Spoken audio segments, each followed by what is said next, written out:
Hi good evening. कल हम लोगों ने फोटोसिंथेसिस चैप्टर की शुरुआत की थी कि व्हाट इज़ फोटोसिंथेसिस, उसमें क्या क्या चीज़ें रिक्वायर्ड होती हैं, raw materials, parts of the leaves.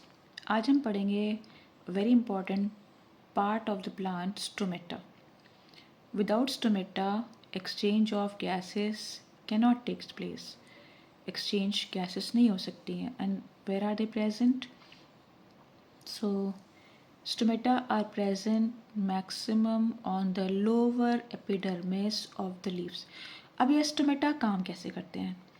Stomata का स्ट्रक्चर अगर देखा जाए तो they have a bean shaped guard sales.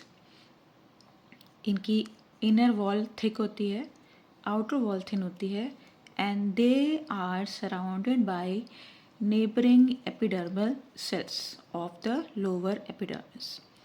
Stomata open होने पर एक कैविटी दिखती है। This cavity is known as stoma. Guard cells also contains chloroplast. What is chloroplast? So chloroplast are green plastids which contains chlorophyll. अब ये chlorophyll सबको पता है, कल भी बताया था कि it's a green pigment which traps the sunlight. यहाँ पे एक बहुत important थ्योरी लगती है, potassium ion theory, which is helpful in opening of stomata. चलिए इसको समझते हैं कि स्टोमेटा की ओपनिंग कैसे होती है।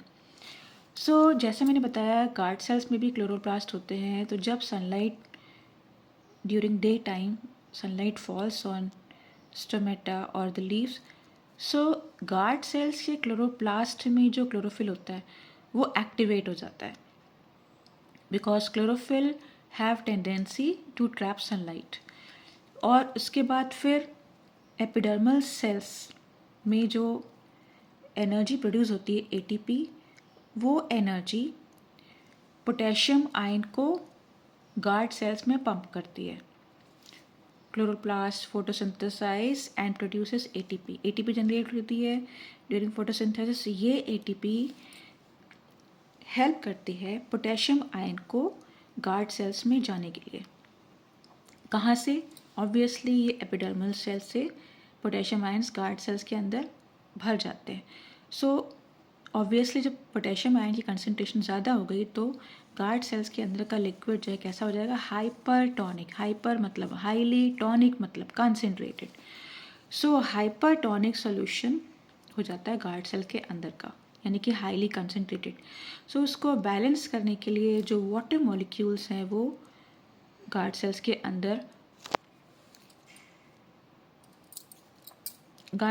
अंदर water molecules through and osmosis जाते हैं।